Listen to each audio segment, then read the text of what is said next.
کیا آج یہ ہم سب کو ہلا دینے کے لیے کافی نہیں ہے ہندوستان کے حالات؟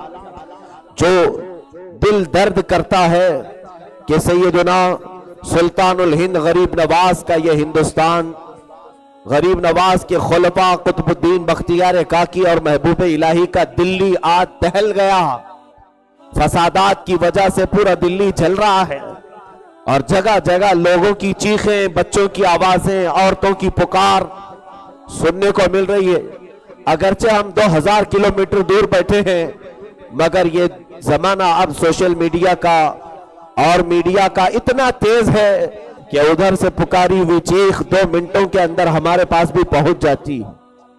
لیکن یہ اس طرح کے ان کے جلنے کی تصویریں، ان کی پکار، ان کی چیخ، ان کی آوازیں، کیا یہ صرف سوشل میڈیا کی زینت ہے جس کو آپ ایک میسج سے دوسرے میسج کو فارورڈ کرو اور پھر انا للہ پڑھ کر کے آگے بڑھا دو؟ کیا یہ اسی لیے سارے حالات ہیں؟ کیا آپ اس پر دعاؤں کی تلقین کرو کہ سارے لوگ بیٹھو، درود پڑھو، دعا کرو؟ ارے میرے عزیزوں، یہ سب عورتوں کے لیے ہے کہ وہ گھروں میں بیٹھ کر کے دعا کریں۔ تم تو مرد پیدا کیے گئے ہو، تمہارے لیے اللہ رب العزت نے قرآن پاک میں کئی قوانین عطا فرمایا، الرجال قوامون، مرد حاکم ہیں، تم سب کے لیے نہیں ہے۔ تمہیں سب سے پہلے اپنے آپ کی طرف دیکھنا ہوگا کہ کہیں میرے ایمان کی خطا ہے جس کی وجہ سے میں بڑی مصیبت میں گرفتار ہو رہا ہوں، کہیں تو ایسا ہے کہ مجھے میرا نام آج بھی میرے آقا کے نام سے جوڑ کر کے لوگ ستا رہے ہیں، کیوں نہ میں اس نبی کا پورا ہو جاؤں جو آج میں آدھا کسی یہودی کا ہو، آدھا کسی عیسائی کا ہو، آدھا کسی اور مشرک کا ہو، اور پھر نام کے لیے میں نے محمد احمد عبداللہ نام رکھا ہے۔ کیا ایسے نہیں حالات؟ اگر آپ کو دنیا میرے آقا کے نام سے پہچان رہی ہے تو پورے کیوں نہیں بن جاتے؟ اور اگر میں سمجھتا ہوں اسلام تمہارے اندر داخل ہو گیا تو تمہارے دل کی نرمی اور ایمان کا سرور ایسا ہوتا ہے کہ کسی کی مجال نہیں ہوگی کہ تمہارے چہرے کی طرف آنکھ اٹھا کر کے دیکھ سکے، کیونکہ قرآن میں اللہ تعالیٰ نے فرمایا کان حقا علینا نصر المؤمنین، ہم نے اپنے اوپر لازم کر لیا ہے کہ ایمان والوں کی مدد کریں گے۔ جس کے ساتھ اللہ کی مدد ہو وہ کسی بھی جگہ رہے، اللہ اس کی حفاظت کرتا ہے۔ جانتے ہو آپ غار ثور میں 5000 فٹ اونچا غار، جب رسول کریم صلی اللہ تعالی علیہ وسلم صدیق اکبر کے ساتھ تنہا تھے اور جان پر تلے ہوئے وہ کافر دشمنان مصطفیٰ ڈھونڈتے ہوئے اس غار تک بھی پہنچ گئے اور غار کی تلاشی کرنے کے لیے قریب تر آ گئے، میرے مصطفیٰ کریم صلی اللہ علیہ وسلم نے ایک جملہ فرمایا تھا۔ ابو بکر صدیق ان کافروں کے پیروں کو دیکھ رہے تھے، غار کے اندر سے مشاہدہ کر رہے تھے اور خوف تھا کہ ان قریب یہ ہمیں گرفتار کریں گے اور قتل کر ڈالیں گے۔ میرے آقا صلی اللہ علیہ وسلم نے صدیق اکبر کے سینے پر ہاتھ رکھ کر کے اتنا فرمایا لا تحزن ان اللہ معنا، مت گھبرا، اللہ ہمارے ساتھ ہے، اللہ ہمارے ساتھ ہے۔ کیا یہ جملہ آج ہم دہرا سکتے ہیں؟ کیا آج یہ کلمہ ہم دہرا سکتے ہیں؟ بولنے کے لیے آپ ہمارے پاس وہ حالات نہیں، کس زبان سے ہم کہیں اللہ ہمارے ساتھ ہے؟ یقیناً وہ مومنین کے ساتھ ہے، اس مومن کو کہنے کا پورا حق ہے جو ایمان کے اندر آ چکا اور اللہ اس کے رسول کے فرامین پر چل رہا ہے، وہ یقیناً فخر سے آج نعرہ لگا کر کے کہہ سکتا اللہ میرے ساتھ ہے۔ لیکن جس وقت تم کہو گے اللہ میرے ساتھ ہے، فرشتے تمہاری طرف دیکھیں گے، تمہارا ضمیر پکار کر کہے گا اللہ تیرے ساتھ ہے، تو خواہشوں کو اپنا خدا بنا رکھا ہے، تو اپنے نفس کو اپنا معبود بنا رکھا ہے، تو جو چاہتا ہے وہ پورا کر لیتا ہے۔ اور قرآن کہتا ہے ارأیت من اتخذ الہہ ہوا، اے رسول کیا آپ نہیں دیکھتے ان لوگوں کو جنہوں نے اپنی خواہشات کو اپنا خدا بنا لیا ہے؟ اور اللہ فرماتا ہے آپ ایسوں کی وکالت کریں گے؟ اللہ اپنے رسول سے فرما رہا ہے کیا آپ ایسوں کی سفارش کریں گے جنہوں نے صرف اپنی خواہشات کو ترجیح دی ہے، اللہ اور اس کے رسول کے فرامین کو نہیں؟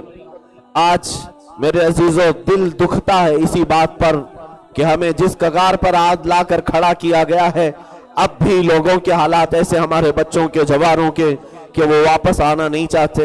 مسجدیں آج بھی تمہیں پکار رہی ہیں، تم اگر ان مسجدوں کو پر نہیں کرو گے، تمہارے مینار جس طرح گرائے جا رہے ہیں، تمہارے گنبد جس طرح ڈھائے جا رہے ہیں، تمہارے اولیاء اسلاف کی چادریں جس طرح جلائی جا رہی ہیں، اس کی وجہ یہی ہے کہ جب تم ان کے پیٹ نہ بھرو گے یہ ظالموں کے ہاتھ چلی جائیں گی۔ وہ مسجدیں کیوں نہیں جلائی جائیں گی جن مسجدوں کو تم نے خود ویران کر کے چھوڑا ہے، جن مسجدوں کو تم نے ہی برباد کر رکھا ہے؟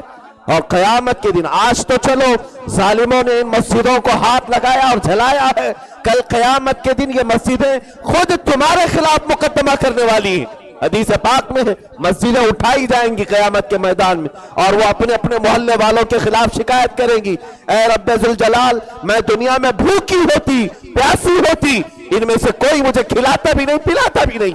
رب تعالیٰ فرمائے گا تجھے کیسے بھوک لگتی تھی؟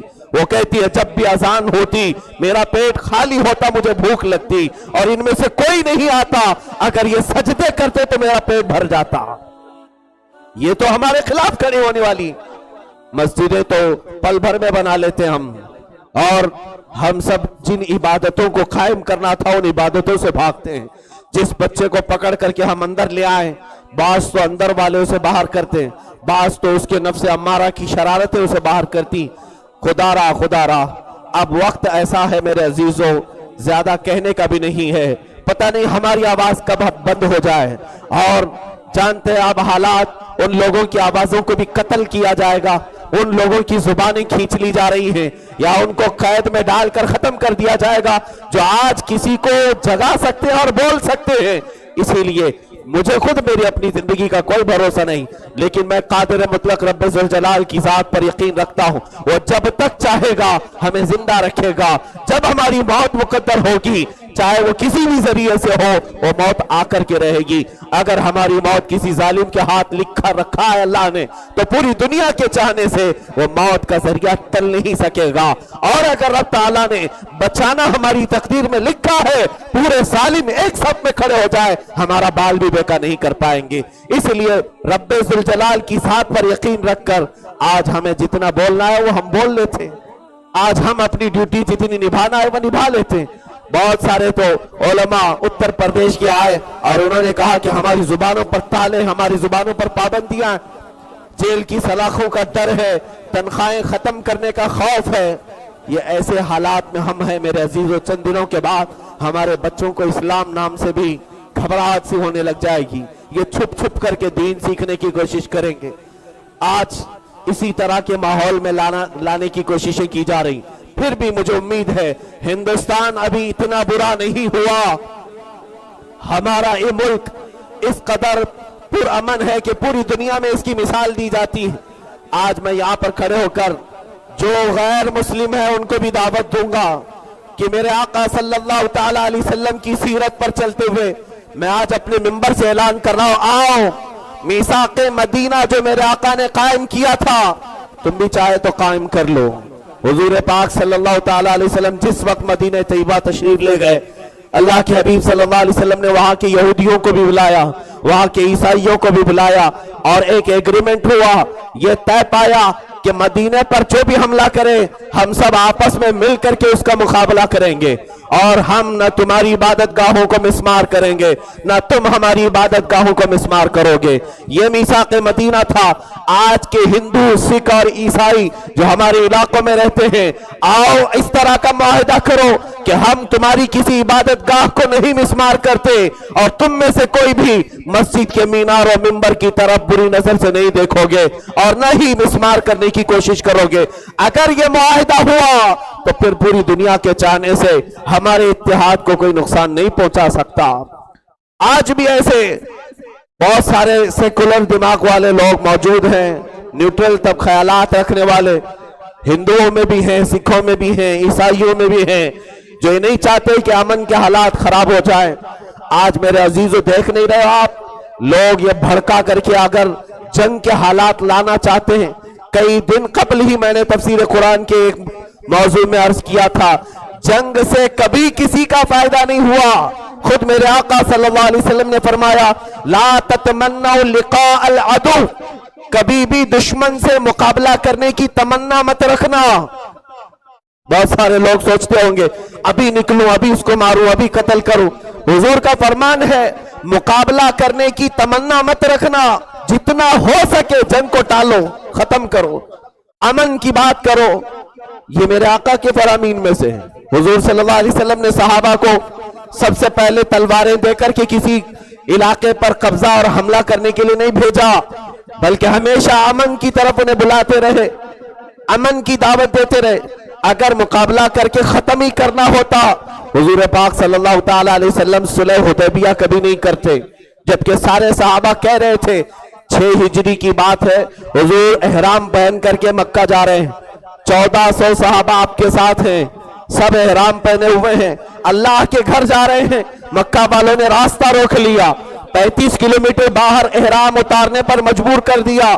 سارے صحابہ نے کہا آقا ہمیں اجازت دے دیں، ہم نے بدر بھی لڑی ہے، ہم نے خندق بھی دیکھا ہے، ہم ان کے دانت کھٹے کر دیں گے اور ان مکہ والوں کو ان کے ظلم کا بدلہ چکھا کر رہیں گے۔ میرے مصطفیٰ کریم صلی اللہ تعالی علیہ وسلم نے کیا فرمایا؟ ارشاد فرمایا یہ اللہ کا حرم ہے، میں جنگ نہیں چاہتا۔ حضرت عمر فاروق اس وقت بھی کہہ رہے تھے کیا ہم حق پر نہیں ہیں، یہ لوگ ظلمن ہمیں روک رہے ہیں۔ حضور پاک صلی اللہ علیہ وسلم نے صلح کر لی تھی، صلح نامہ لکھا گیا اور 1 سال کے اندر انہوں نے ہی صلح کو توڑ دیا، کافروں نے ہی، مکہ والوں نے ہی۔ میرے آقا صلی اللہ علیہ وسلم اگر صرف جنگ ہی چاہتے کبھی کسی سے صلح نہیں کرتے، کبھی امن کی بات نہیں کرتے۔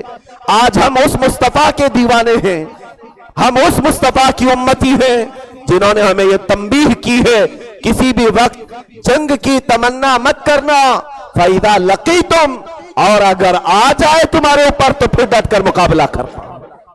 اگر تم پر مسلط کر دی جائے، ارے وہ تو ہر ایک کا حق ہے، ڈیفنس کرنا ہر شہری کا حق ہے، وہ تو جانور بھی کرتا ہے۔ جاؤ کسی کتے کو زبردستی مارو، وہ تو پلٹ کر کے تمہیں کاٹے گا، وہ تو بلی کو بھی آپ، مرغی کو بھی آپ چھیڑو، وہ اپنا سیلف ڈیفنس کرتی ہے۔